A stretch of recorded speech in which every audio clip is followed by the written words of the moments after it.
My homily tonight is in two parts. The first part is really easy for me to say. The second part, not so much. Before I say any of it, I want to remind you the analogy I gave when I first became pastor here. Many of you heard it more than once. But that is, my role as pastor is to speak the truth. My role as pastor is to teach. My role as pastor is to love you, and sometimes that means telling you things you may not want to hear. The analogy I gave years ago was I live on the side of the road, right? This country road, and there's a deep ravine down the road, and all of a sudden the rains come and the bridge washes out. I can, if I want to be easy, I'll just let the cars go, right? I can sit on my porch and do nothing, and maybe they fall into the ravine, and maybe they see it or whatever. But I have an obligation, since I know that bridge is out, to tell the cars coming by that that's the case. What the reaction is to that is up to the people in the car. I don't have any control over that. All I can do is say, the bridge is out, you might want to do something different than you're doing, because it's dangerous. So, first part, I could not have been more thrilled and heartwarmed last night at the fish fry. Those of you that were there, I mean, the joy in that room was palpable. It was amazing. We're at capacity downstairs. Now that doesn't mean don't y'all come to the fish fry. We might have to have you wait a little bit longer, but it was beautiful. It was beautiful for a lot of reasons. It's beautiful because we are an actual vibrant parish. Let's look at the crowd tonight and so on, right? So I want to thank you. I want to thank you for making the parish authentically a center of your lives. Obviously, your families are a center. But your parish family is a very, very important center as well. I've spoken about the book, The Benedict Option, and its paradigm modeled after the Benedictine abbeys in Europe, where after the barbarians defeated Rome and the society kind of fell apart, contrary to the black myth that it was the church that caused the Dark Ages, it was not. It was the church that saved the world and Europe from the Dark Ages by way of the monasteries, by way of the monks, who were the centers of learning and liturgy and beauty and art and social things. And that's the model. Are we physically going to build an abbey? No. But in reality, I want St. Mark to be that center, that safe place.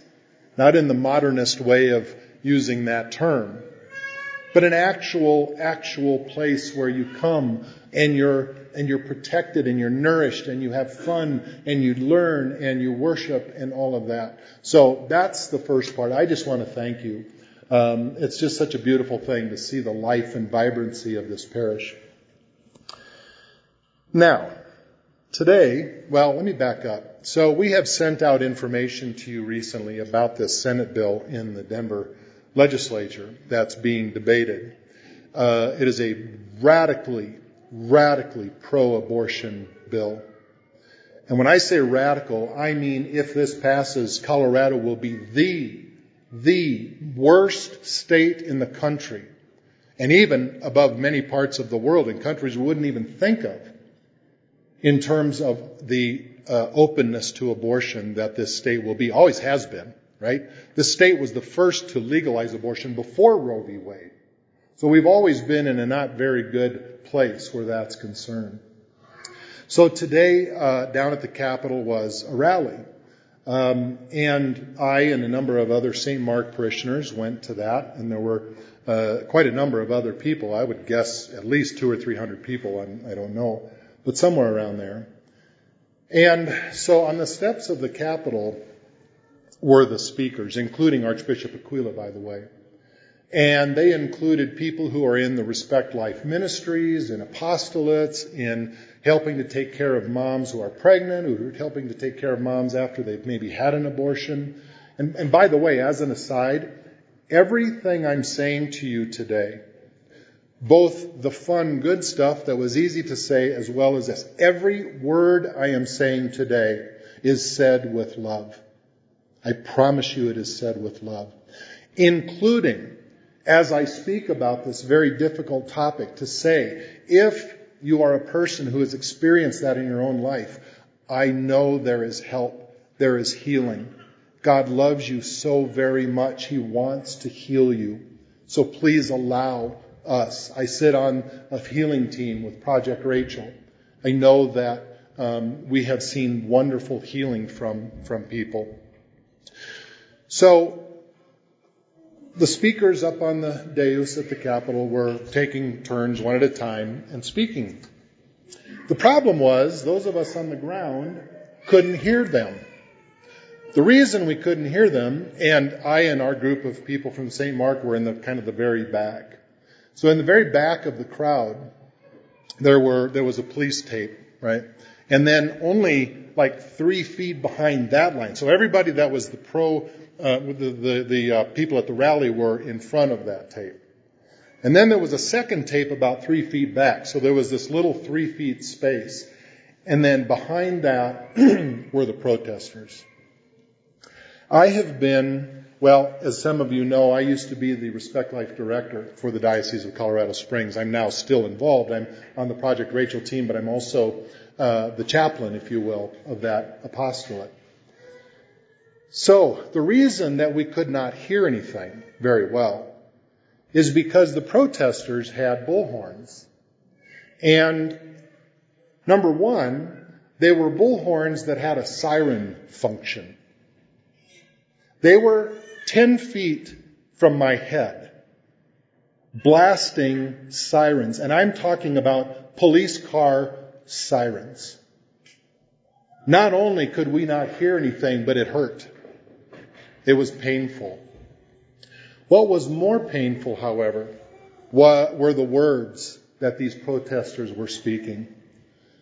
I have been to Washington, D.C. rallies. I've been to San Francisco rallies. I've been to Boston rallies, Colorado Springs, Denver. I've been to rallies all over the country.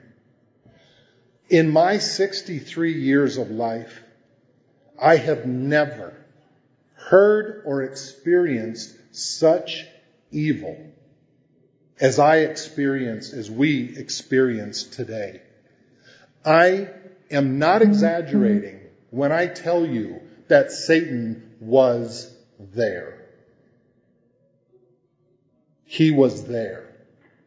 And I saw him, not physically, but I saw him through those people. I'm not going to get into detail because there's mixed... I don't have to go into detail.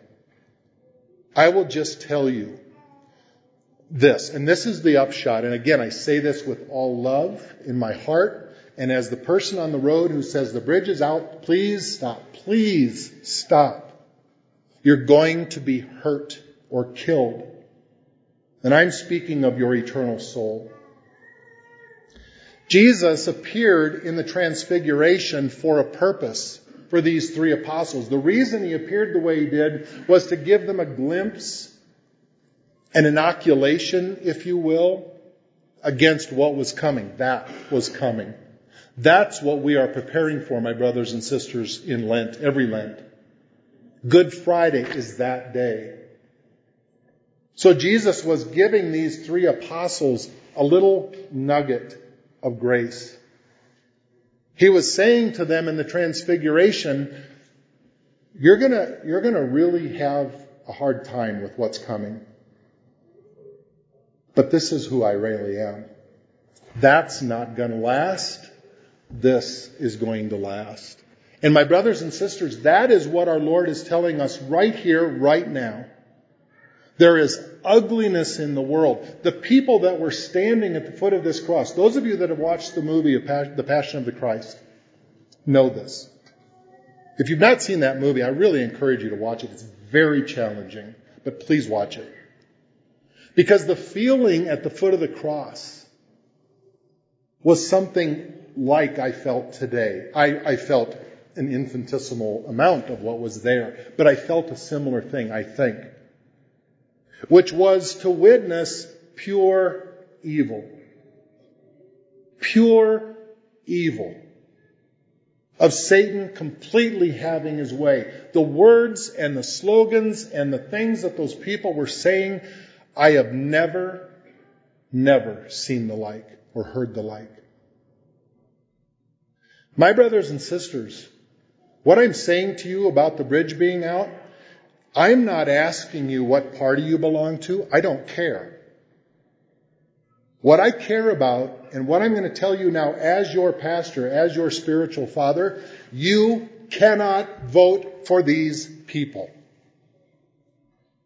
I don't care how much other good they do. I don't care. Hitler did a lot of good.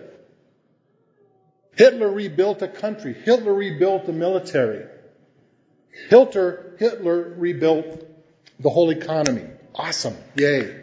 Then he killed 6 million people. That's exactly what one of the parties in our country is doing. Oh, they're doing some good work. Sure. They're killing millions and millions more than Hitler killed. My brothers and sisters, I beg you, for the sake of your eternal soul, stop voting for and supporting these people. The only person in that party that you are legitimately able to vote for is someone who is overtly and publicly pro-life. If they are publicly and emphatically pro-life, then fine. But the people inside of that Capitol building today, and by the way, they were in debate on the floor for 26 hours. And then they were in debate in the committee for, I want to say 10 or 15 hours before that. The people in the legislature, though they may not have used such egregious language as those protesters, believe exactly the same thing. I promise you. They could not have less regard for human life than they do. So, my brothers and sisters, we are approaching, in a few short weeks, this horrendous thing that happened. You and I, standing at the foot of the cross 2,000 years ago, as I'd said before, could in no way see any good that came from that. And yet, God being God and God knowing what God knows, took that and He gave us the ultimate good, which is our salvation. You and I can't, humanly, see any good coming out of those people. But God does. And so the last thing I want to leave you with is this. And Archbishop Aquila basically said this. He could hear it. All of us could hear their words. He said we should not hate them. And I agree. We should not hate them. We should pray for them. Not in praying for them like the Pharisees. Oh, God, thank you that I'm not like those people. Hopefully that's true. But we need to pray for them authentically. Their souls are massively in jeopardy. And again, anybody who votes for those legislators who then propose bills like this and vote for bills like this and pass bills like this and cause even more babies to die, your soul is in danger too. My brothers and sisters, the bridge is out. I love you. Go a different way. Stop the way you're going. If you keep going the way you are, those of you that are supporting that, you're going to die. And God doesn't want that, and I don't want that.